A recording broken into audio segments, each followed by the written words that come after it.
A principios de abril de 2026, el sistema bancario electrónico de Rusia colapsó. Durante algunas horas, el dinero en efectivo se convirtió en la única forma de pagar por cualquier cosa en el país. Ucrania no hizo eso. No fue una sanción occidental. No fue un ataque de hackers. Fue el propio gobierno ruso intentando arreglar otra cosa. Y este no fue un caso aislado. En los últimos 6 meses, cada gran decisión que tomó el Kremlin produjo un resultado que nadie ahí dentro esperaba. Algunas se volvieron en su contra en el campo de batalla. Otras explotaron dentro de la propia Rusia. Rusia no está perdiendo contra Ucrania, está perdiendo contra sí misma. Para entender lo que está pasando ahora, tienes que retroceder unos meses y escuchar lo que Putin le prometió al mundo. A principios de 2026, Putin dejó claro para todos que ese sería el año decisivo. Ucrania, según él, finalmente cedería. El avance ruso sería irreversible. El Donbass, región en el este de Ucrania que Rusia ha intentado controlar durante años, caería de una vez por todas. Y Kiev no tendría otra opción más que negociar en los términos de Moscú. Eso no eran declaraciones internas. Putin dijo todo eso en público porque necesitaba que el mundo, y especialmente el pueblo ruso, creyera que la victoria no era una posibilidad. Era una certeza. Él fue más allá. Estableció plazos concretos. La ciudad ucraniana de Kostiantynivka tendría que ser tomada a más tardar el 25 de abril. Todo el Donbass para finales de 2026. Fechas, lugares, nombres. Todo muy específico. Pero entonces llegaron los números.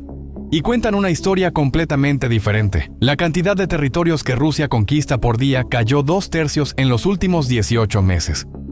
A principios de 2025, las fuerzas rusas avanzaban entre 13 y 15 kilómetros cuadrados por día.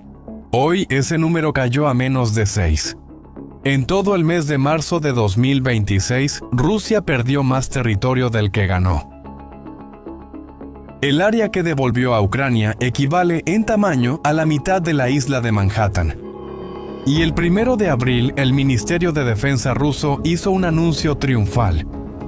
Dijo que finalmente había completado la toma de toda la región de Luhansk, en el este de Ucrania. Lo que nadie destacó fue que la parte de Luhansk que Rusia aún no controlaba representaba solo el 0.2% del total. Ese fue el anuncio de victoria.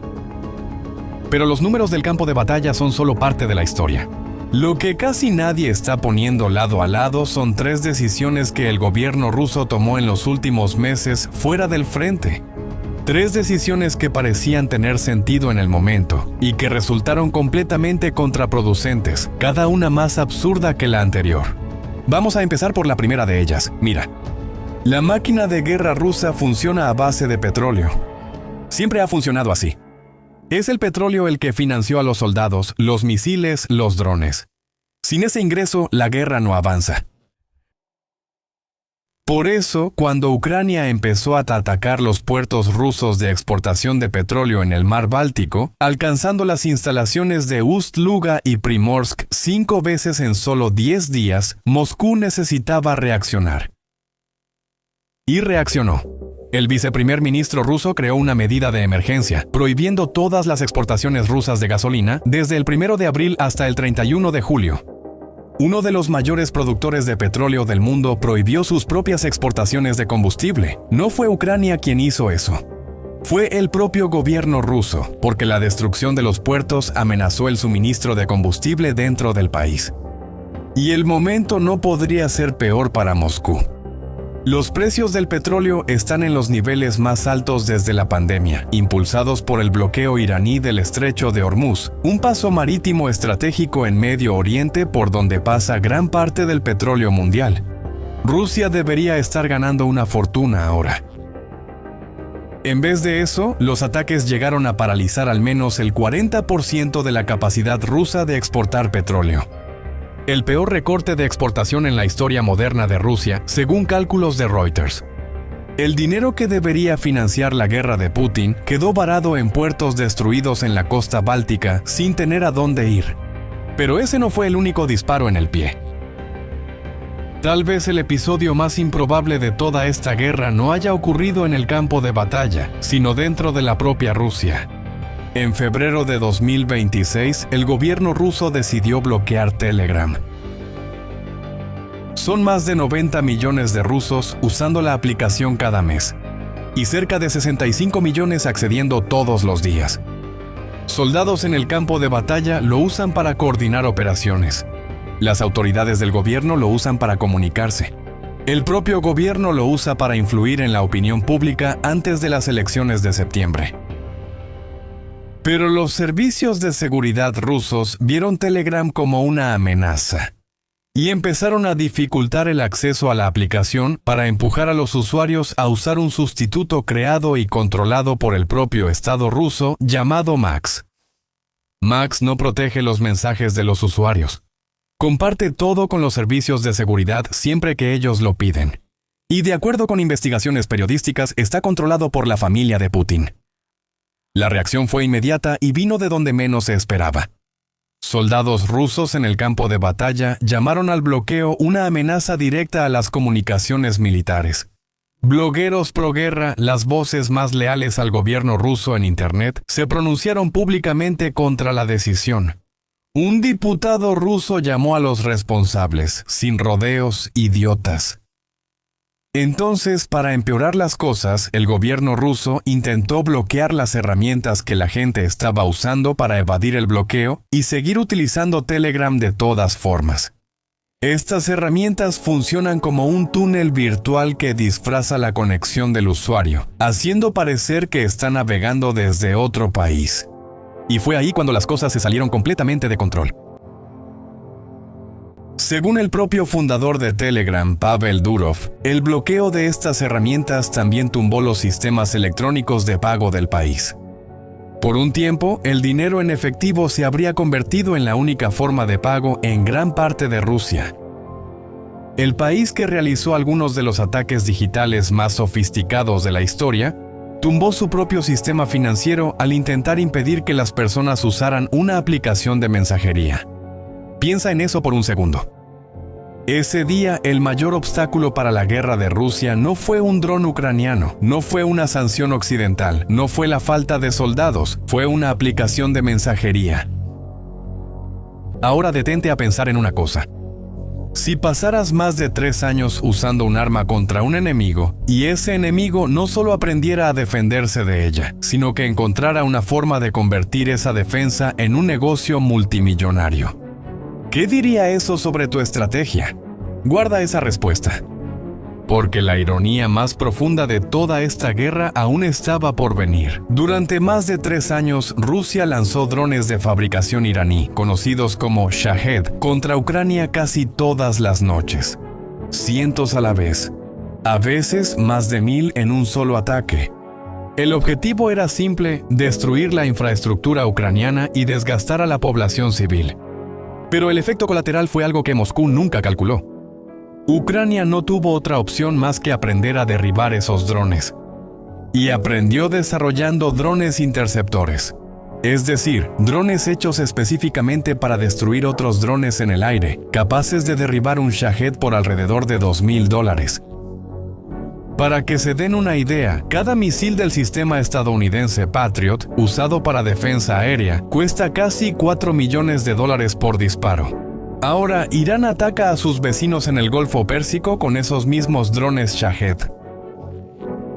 Arabia Saudita, Emiratos Árabes Unidos, Qatar, todos gastando misiles carísimos para derribar drones baratos. Y esa cuenta no cuadra. Entonces, ¿a quién recurrieron? A Ucrania. Zelensky firmó acuerdos de defensa por 10 años con Arabia Saudita, Qatar y Emiratos Árabes Unidos. Más de 200 especialistas ucranianos en guerra de drones ya operan en esos países.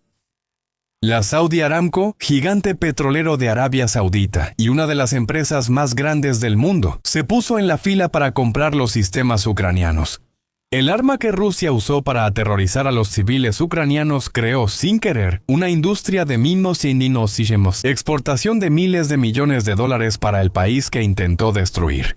Y mientras todo esto sucedía fuera del campo de batalla, la situación en el frente también cambió de formas que Putin claramente no esperaba. Los drones ucranianos de alcance medio ahora llegan 3 veces más lejos que los cohetes del sistema estadounidense HIMARS, uno de los principales equipos que Occidente proporcionó a Ucrania. Estos drones destruyen depósitos de municiones, centros de mando y sistemas de defensa aérea dentro del territorio ocupado por Rusia. A medida que esas defensas son destruidas, se vuelven posibles más ataques. Se cortan más líneas de suministro. El gobierno ucraniano estima que Rusia ha perdido hasta un 45% de su capacidad para producir misiles debido a ataques directos a fábricas dentro de su propio país. Una cifra cuestionada por analistas independientes, pero que refleja una campaña real y documentada de destrucción industrial. Entre los objetivos se encuentra una de las mayores fábricas de componentes electrónicos para armamento en la ciudad de Briansk, y una fábrica que producía 30.000 toneladas de explosivos militares por año en la región de Samara. En el terreno, el avance ucraniano en el sur liberó más de 400 kilómetros cuadrados de territorio y cortó las rutas de abastecimiento que Rusia había establecido para sostener el avance en el este. La respuesta rusa fue enviar tropas especializadas para contener la situación. No funcionó. Y cada tropa enviada al sur es una tropa que dejó de avanzar en Donetsk. Cada depósito destruido es un ataque que nunca sucede. Cada puerto petrolero en llamas en el Báltico es un pago que nunca llega al gobierno ruso. No son eventos aislados. Es todo un sistema. Y está funcionando, pero hay algo que revela claramente dónde está Putin en este momento. Cuando una estrategia no funciona, lo normal es cambiarla. Cuando una narrativa está fallando, la mayoría de las personas la reconsidera. Putin eligió repetirla más fuerte. Y cuando te detienes y observas lo que el Kremlin ha hecho en las últimas semanas, empiezas a ver algo que va más allá de la estrategia. Empieza a aparecer pánico. El pánico no es cuando un gobierno pierde una batalla. El pánico es cuando un gobierno empieza a tomar decisiones que contradicen la narrativa que él mismo construyó. Mira las señales. A finales de marzo, Rusia exigió que Ucrania se retirara de todo el Donbass en 2 meses. 2 meses. Para una región que Rusia ha intentado tomar durante años y en la que está avanzando cada vez más despacio. Al día siguiente, el portavoz del Kremlin salió ante las cámaras y dijo que Zelensky debería haber tomado esa decisión ayer. No en 2 meses. Ayer. Eso no es confianza, es desesperación disfrazada de ultimátum. Mientras tanto, en las redes rusas, los blogueros militares, las mismas voces que pasaron años celebrando cada metro conquistado, empezaron a volverse contra su propio gobierno por el bloqueo de Telegram. No por la guerra, por una aplicación. El nivel de control que el Kremlin está intentando ejercer sobre la información llegó al punto de irritar incluso a quienes defienden la guerra públicamente. Y en el frente, informes ucranianos documentan algo aún más revelador. Soldados rusos, acorralados por enjambres de drones en las zonas de combate, están eligiendo quitarse la vida en vez de avanzar. El gobierno ucraniano afirma que este tipo de suceso se ha vuelto diario.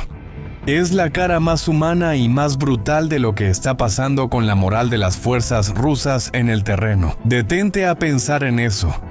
Un ejército confiado no actúa así. Un gobierno seguro no hace exigencias imposibles con fecha límite para ayer. Ucrania dijo que no. Y la razón es simple. Rusia ha intentado tomar el Donbass durante años. Avanza cada vez más despacio y las cuentas no cierran. Dentro de Rusia, las órdenes de movilización siguen llegando. El gobernador de la región de Ryazán firmó una orden exigiendo que las empresas privadas designen empleados para el servicio militar, no voluntarios. Son hombres seleccionados a la fuerza. Las empresas con hasta 300 empleados deben nombrar a 2. Las más grandes, hasta 5. Las señales de que el reclutamiento se está volviendo cada vez más difícil se multiplican, y el gobierno ruso lo sabe. Putin estableció sus plazos. Abril. Diciembre. Él dijo que Ucrania no tendría cómo resistir. Lo que nadie esperaba era que el mayor obstáculo para la victoria rusa fuera la propia Rusia. Y ese patrón, bueno, no es algo nuevo en la historia. Así es como las grandes potencias colapsan. No cuando son vencidas desde fuera, sino cuando empiezan a destruirse por dentro tratando de mantenerse en pie. Lo que estás viendo no es solo una guerra, es ese proceso ocurriendo en vivo. Ahora, quiero saber tu opinión. ¿Cuál de estos crees que ha sido el peor error de Rusia hasta ahora? Deja tu opinión en los comentarios. Si este video te ayudó a entender mejor lo que está pasando, compártelo con alguien que también sigue esta guerra. Y si aún no estás suscrito al canal, este es un buen momento para suscribirte y estar al tanto de lo que está pasando en el mundo. Hasta el próximo video.